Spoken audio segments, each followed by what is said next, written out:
They say some moments haunt you forever. Not just because of what happened, but because of who you became when it did. For me, it all started on a rainy Saturday afternoon. The kind of day that feels heavy even before anything goes wrong. The sky was this dull, washed-out gray, like it couldn't decide whether to cry or just keep everything bottled up. I stood by the kitchen window, watching the rain streak down the glass, and for the first time in a long time, I felt completely alone. James, my husband, had left earlier that morning for yet another business trip. No goodbye kiss. No warm smile. Just a rush to take care, and the sound of the front door clicking shut behind him. And as I watched him drive away, I couldn't help but wonder, when did we become so distant? When did my presence start feeling like background noise in his life? The kids were away for the weekend, staying with their grandmother. So the silence in the house? It wasn't peaceful. It was loud. That kind of silence that creeps into your chest and makes your heart ache. I wandered from room to room, tidying things that didn't need to be tidied, just to feel like I was still here. Still useful. Still visible. That's when my phone buzzed. A group message from Thomas, one of James's closest friends. But the chat included Malik and Evan too. All three of them. They said they were nearby. They wanted to drop in and hang out for a bit. Now, maybe I should have said no. Maybe I should have thought twice. But I didn't. I paused for a moment, fingers hovering over the screen, and then I typed back, "Sure, come on over." And just like that, I opened a door I didn't realize I'd never be able to close. I tried to pretend it was no big deal. Just friends visiting. People I'd known for years. But when they walked through that door, something shifted. I could feel it. The air felt warmer, thicker. Their laughter filled the space James used to fill. And for the first time in what felt like forever, someone actually looked at me. Not past me. Not through me. At me. Thomas gave me the soft smile, like he saw something in me I'd forgotten was there. Malik cracked jokes like he always did, but this time there was a certain sharpness in his tone. And Evan? He hugged me like he meant it. Like he remembered how it felt to hold a woman close. I brushed it off. I told myself I was being silly. That it was just my imagination running wild. But deep down I knew something had already started. Something dangerous. I was vulnerable. I was starved for affection. And I was standing in a quiet house with three men who suddenly made me feel seen. What happened next? I've never told anyone. Not even myself, not really. Because admitting it out loud would mean accepting who I became that day. But if you stay with me, if you really want to know, I'll tell you everything. Just be warned, this isn't the kind of story with heroes and villains. It's messier than that. It's real. And it changed everything. So before we go any further, take a breath, hit that subscribe button to Heartfelt Tales Unfold, because the rest of this story, well, you're not going to believe what happened next. I married young. Maybe too young. Back then, everything felt simple, like love alone would be enough to build a life on. And in the beginning, it was. James swept me off my feet. He was that kind of man, confident, driven, the life of any room he stepped into. He could make a whole table laugh with a single comment. He had dreams, big ones, and I believed in every single one of them. I was proud of him. I wanted to be his peace, his home. And for a while, I think I was. But time has a way of wearing things down. And somewhere between the late nights at the office, the promotions, the deadlines, and the always too brief dinners, James stopped seeing me the way he used to. He started coming home later, smiling less, touching me like it was a chore, not a choice. We still shared a bed, but the space between us was colder than the sheets. I tried. God, I tried. I started cooking his favorite meals again. I lit candles. I bought new lingerie once. He barely looked up from his laptop. Said he was tired. I smiled and nodded like I understood, but inside, something cracked just a little more. We have 2 kids. Beautiful, noisy, full of life kids. When they're home, the house feels like a real home, Sticky fingers on the fridge door, crayon drawings taped to the walls, little footsteps running down the hallway. Their laughter used to be the thing that held me together. But even their joy couldn't hide the fact that James was always somewhere else. He was physically there, sure. But emotionally? He hadn't been in the same room as me for months. So I filled the silence the only way I knew how. I threw myself into making our house feel warm, inviting. If I couldn't fix our marriage, maybe I could fix the space around it. The living room became my little project. Soft beige curtains, gold-accented throw pillows, eucalyptus candles burning in the corners. A warm throw over the arm of the couch. Family pictures framed in wood along the staircase. Me, James, the kids. Frozen smiles. Quiet lies. It was around that time his friends started coming over more. Thomas was the first. He'd drop by on weekends sometimes, saying he was just passing through, but he always brought something. Pastries, a bottle of wine, once even a small bouquet of flowers for the hostess. He'd sit at the kitchen island and talk to me while I folded laundry or prepped dinner. He wasn't flirtatious, not exactly. But there was something comforting about his presence. He listened. He asked about my day. He laughed at my stories like they were actually funny. Malik came by too, loud and full of energy. He'd bring the kids little gifts. Comic books, candy, once even a mini drone. The kids adored him. And I appreciated the distraction. He was bold, always teasing, calling me Queen of the Castle and Wonder Mom. It was harmless at first. Just jokes. But there was a heat behind his eyes sometimes, a look that lingered a little too long when James wasn't around. Then there was Evan. Evan was different.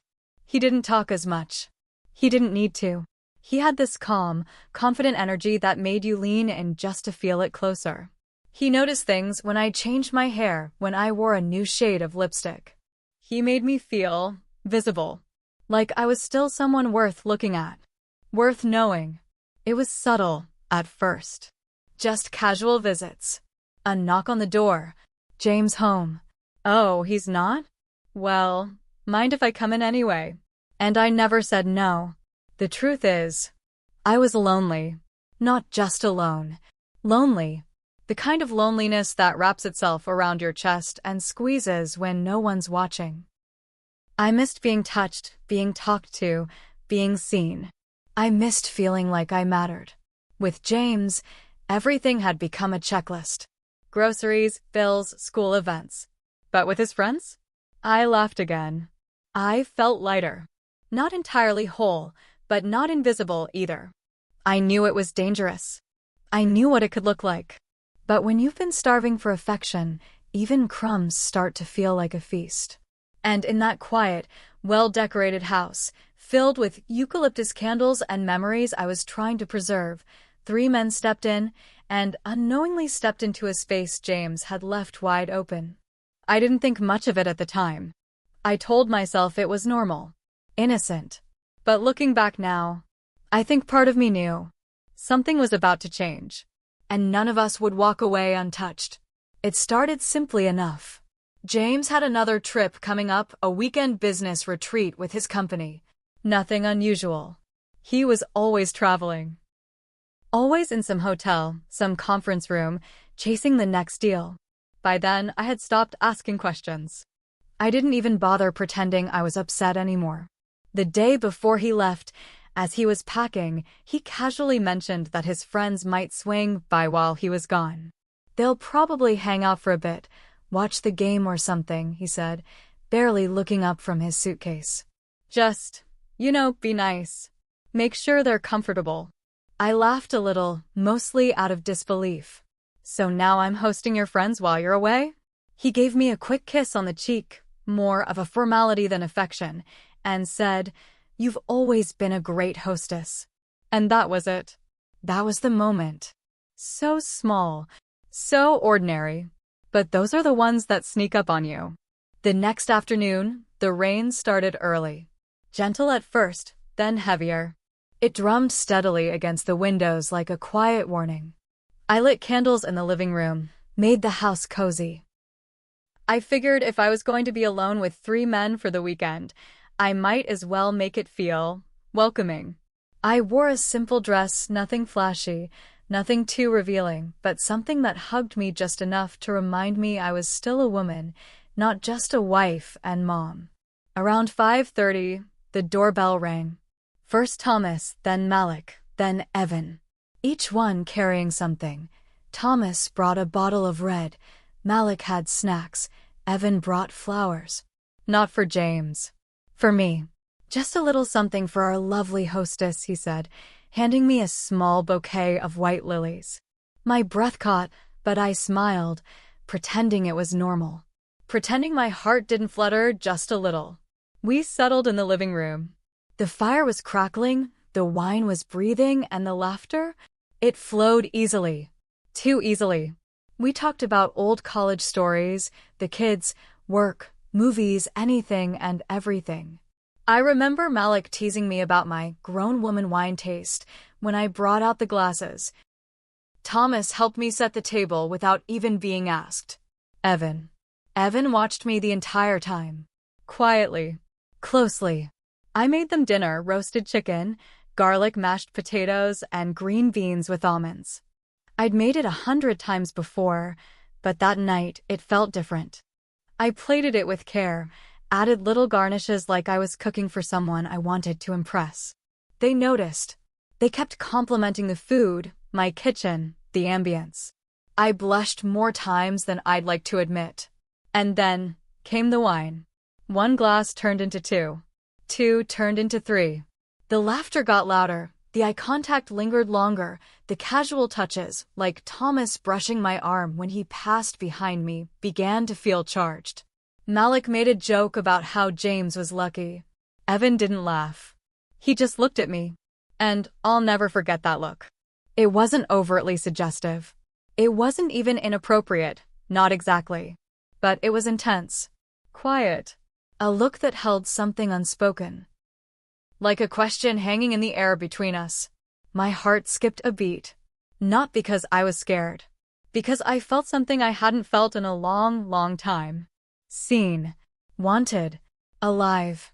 And I pretended not to notice. I turned away, laughed at another one of Malik's stories, poured myself more wine. But the damage was already done. That night, after they left and the house fell silent again, I stood in the kitchen, staring at the half-empty bottle on the counter. The scent of Evan's cologne still lingered faintly in the air. I could still hear Thomas's gentle voice. Still feel the echo of Malik's laughter vibrating through the floor. But it was Evan's gaze that stayed with me the most. It followed me up the stairs. Into my bedroom. Into my thoughts. I laid in bed alone, staring at the ceiling, asking myself why I felt so restless, so warm, so shaken. I told myself it was just wine. Just loneliness. Just imagination. But deep down, I knew better. Something had shifted that night. Something real. Something dangerous. And I could feel it. We had only just begun. Was it wrong to enjoy the attention? That's the question that kept spinning in my mind the next day, over and over like a broken record I couldn't stop playing. Was it wrong to want to feel wanted? To crave the way their eyes lingered? To smile at the way they laughed at my jokes like I was the most captivating person in the room? I kept telling myself I was being ridiculous. Dramatic. That I was just lonely and letting my imagination get the best of me. But the truth? The truth was simpler. And messier. I was starving. Not for food. Not for gifts. But for connection. For something that made me feel like more than a housewife stuck on repeat. Yes, I'm a mother. And yes, I'm a wife. But before all that, I was me. And somewhere along the way, I had gotten lost in everyone else's needs, but my own. That morning, I stood in front of the bathroom mirror longer than usual. I ran my fingers over the lines forming beneath my eyes. Lines James never seemed to notice. I applied mascara slowly, carefully. Added a little blush. Wore the perfume I hadn't touched in months. I wanted to feel something. Anything. And as I stood there, I had a flashback. To the beginning. To James and me in our early days, how he used to kiss the back of my hand just because. How he'd stop mid-sentence to tell me I was beautiful. How we couldn't keep our hands off each other back then. We didn't need reasons. We didn't need timing. We just needed each other. But somewhere between work meetings and school pickups, between unpaid bills and unspoken resentments, we forgot how to touch. Now, even when he was home, he barely looked up from his phone. The warmth in his eyes had cooled into routine. The excitement had turned into obligation. When I walked into the room, James used to light up. Now, he barely blinked. So when Evan looked at me the way James used to, when Thomas spoke to me like I mattered, when Malik made me laugh like I hadn't in months, how could I not respond? I should have said no to dinner the second night. But I didn't. They texted me again later that afternoon, asking if I'd be home, if they could come by to watch a movie and grab some takeout. I paused at my phone. I remember just standing there, staring at the screen for a long time. My thumb hovered over the keyboard. My heart beat a little faster. I wasn't confused about what I was doing. Not really. I was confused about why I wanted it. It wasn't about cheating. It wasn't about revenge. It wasn't even about them. It was about me. About that cold space inside my chest that had been growing louder each day. About the silence James left behind when he stopped holding my hand. About the ache that crept in every night I slept alone, even with him right beside me. So I typed out 2 words, "Sure, come." They arrived just after sunset.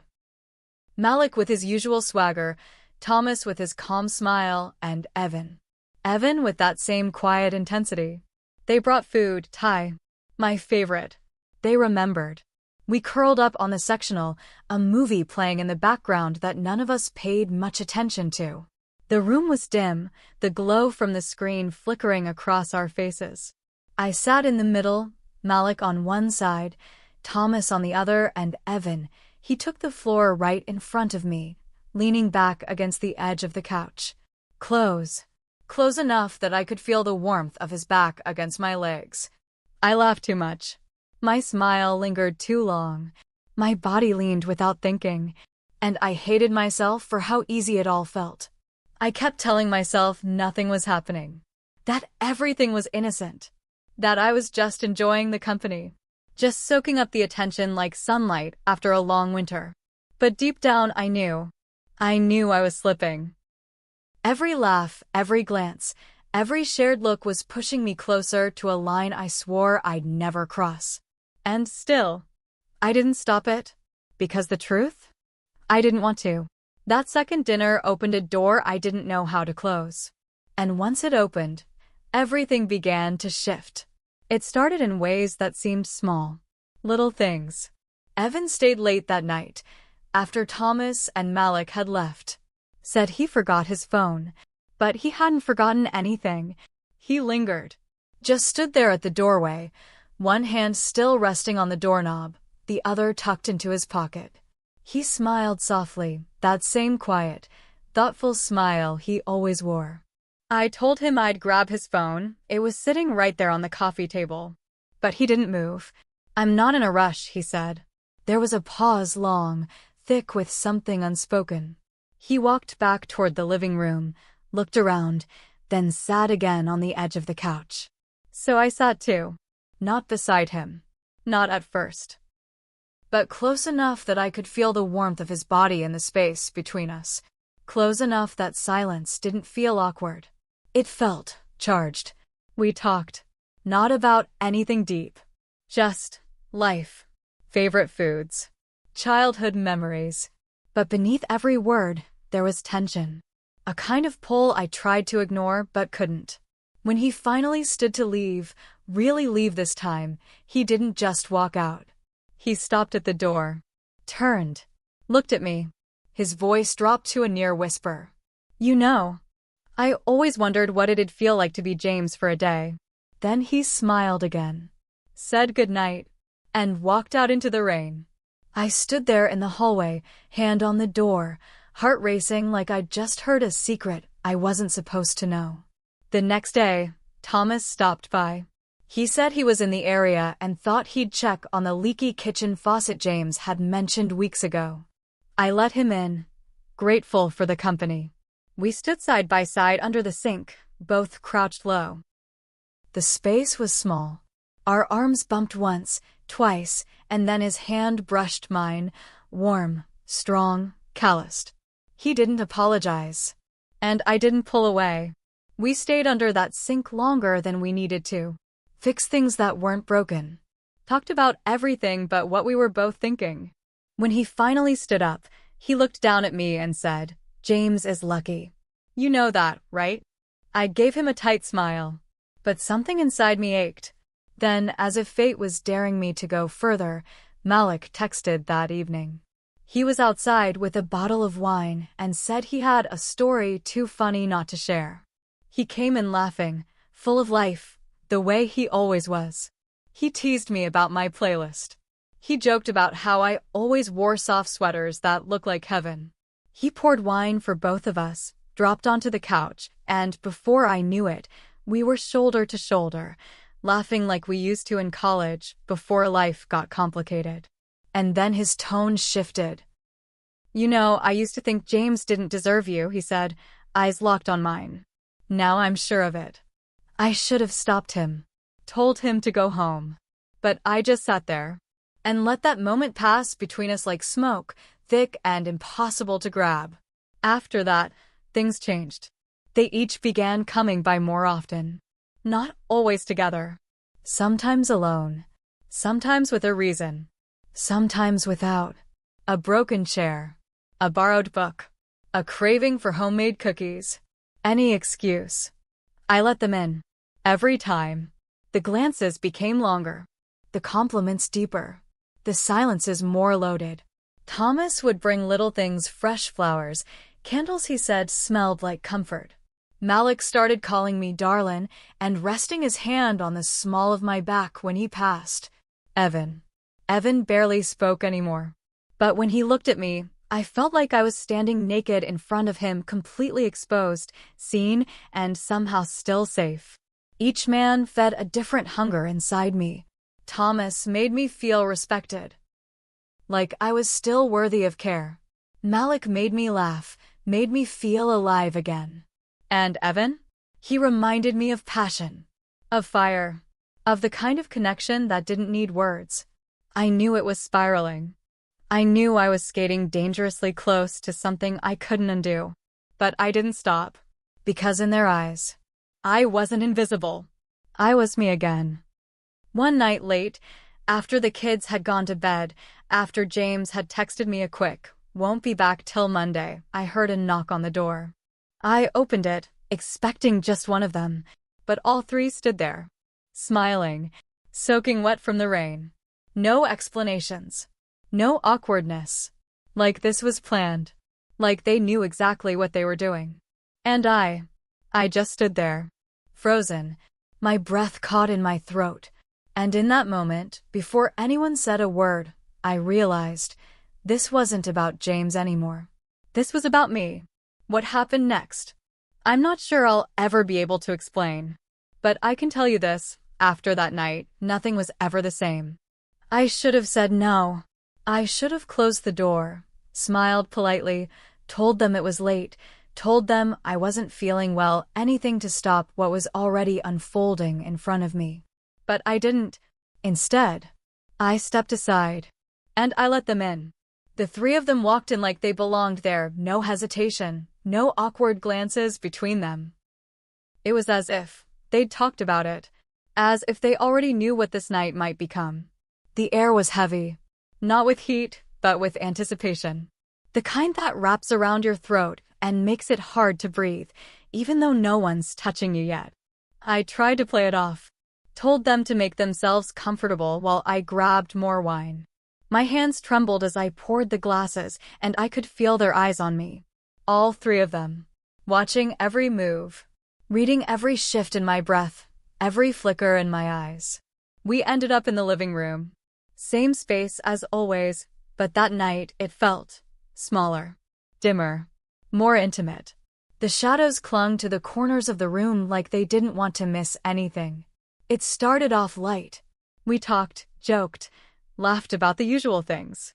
Malik turned on some music, soft, low jazzy. The kind of soundtrack that makes you feel something, even if you don't know what exactly. And then, Malik smirked and said, "Let's play a game." I raised an eyebrow. "What are we, teenagers?" "Exactly," he grinned. "Teenagers had fun." So we did. We played a game. Something silly at first, truth or dare. It was harmless at first. Light-hearted. Malik dared Thomas to sing a cheesy love song from the 90s. We laughed when he actually did it. Then Evan dared Malik to say something vulnerable. And Malik, always the joker, got quiet. Looked right at me and said, "I think I've wanted something I shouldn't for a long time." My chest tightened. The room went still. I took a sip of wine and smiled like I didn't hear it. But we all heard it. Then it was my turn. Malik leaned in. Truth or dare? I hesitated. My heart thumped so loud I was sure they could hear it. Truth, I whispered. He smiled, but there was no humor in it this time. Just heat, curiosity, and something darker. "What's something you've never told James?" The question hit like a slap. I froze. I could have laughed it off. I could have said something safe. But instead, I looked down at the glass in my hands and said that sometimes I feel like I don't exist when he's in the room. No one spoke. Thomas reached out and gently touched my knee. Just for a second. Just enough to say, "I see you." And then Evan leaned closer. His voice was low, deep, barely above a whisper. "If you could change one night in your life, would it be tonight?" I couldn't speak. I couldn't breathe. He moved closer, close enough that I could feel his breath against my cheek. He didn't touch me, but his presence alone made my skin feel like it was on fire. Thomas just sat there, watching me, not saying a word. His gaze steady, serious. Like he already knew what I was thinking, like he'd known for weeks. And then, the questions stopped. The game ended.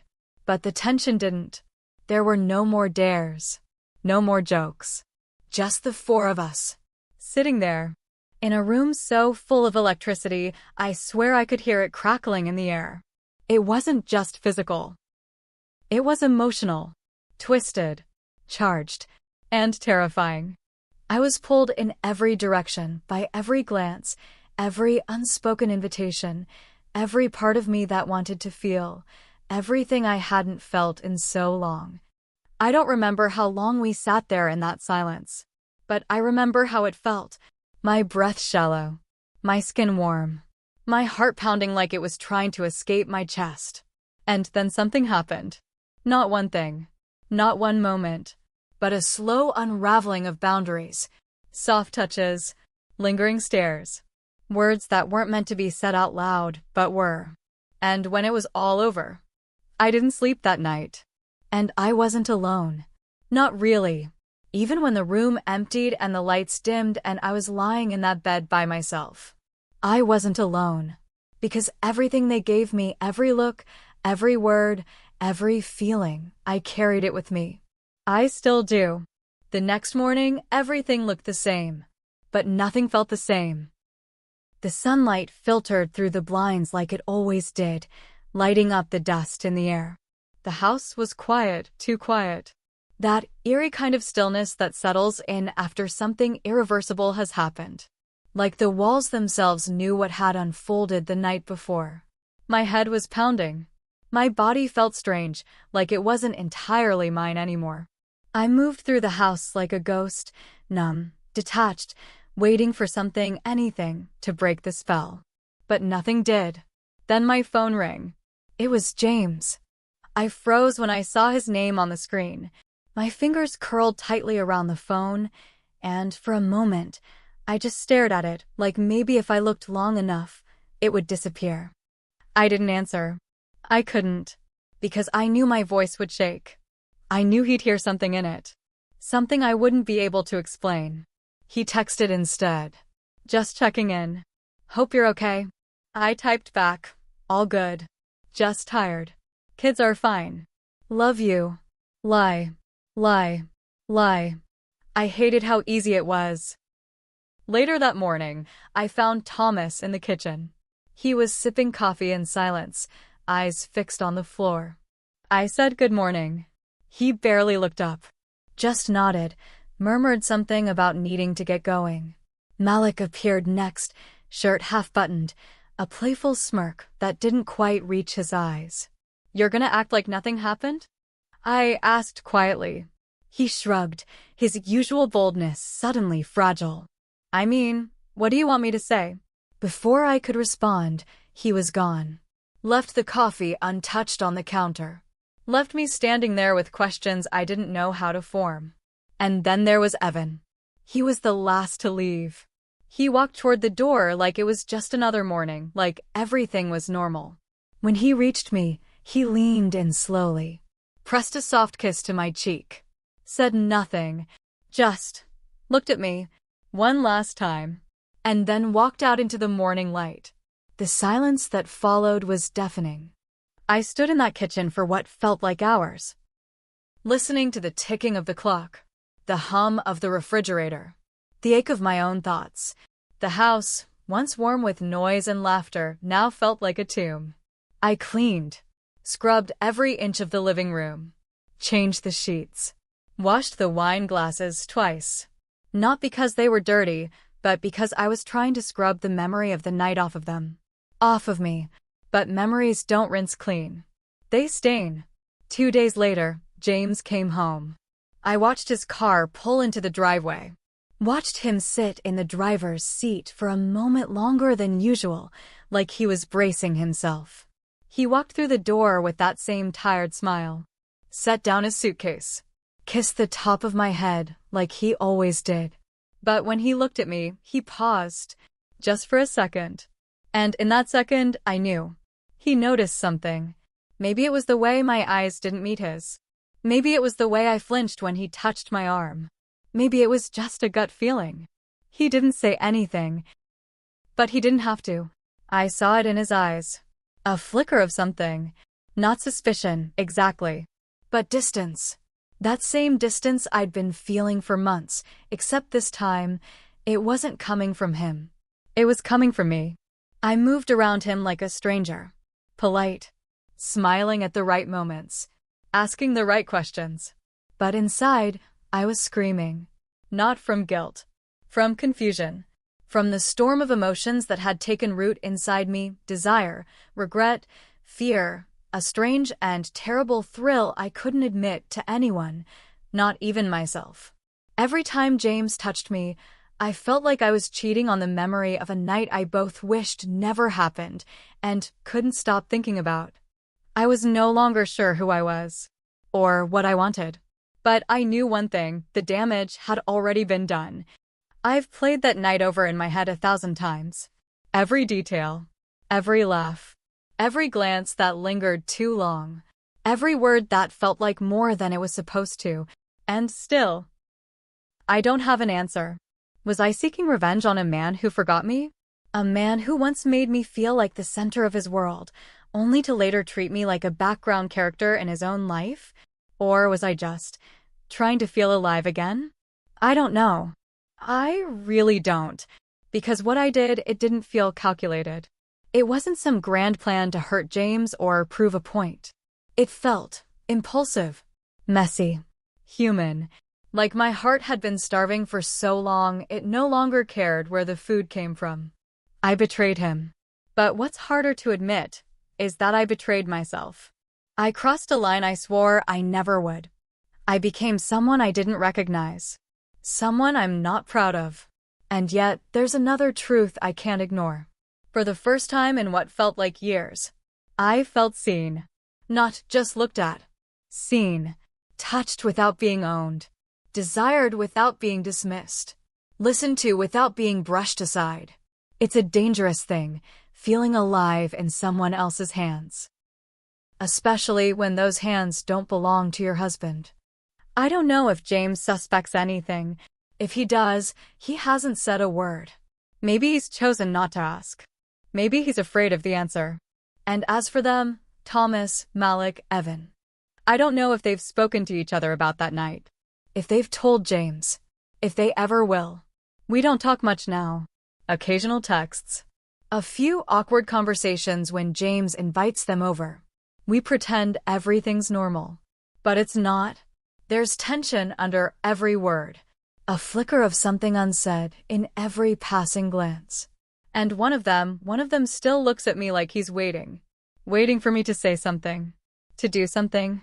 To open that door again. I won't say which one. Because honestly, I'm not even sure I could trust myself around him if I did. And that scares me. Because it means that night isn't truly over. Not in my head. Not in my heart. It lingers like perfume on a sweater you've already washed 3 times. Like a dream you can't forget, even when you want to.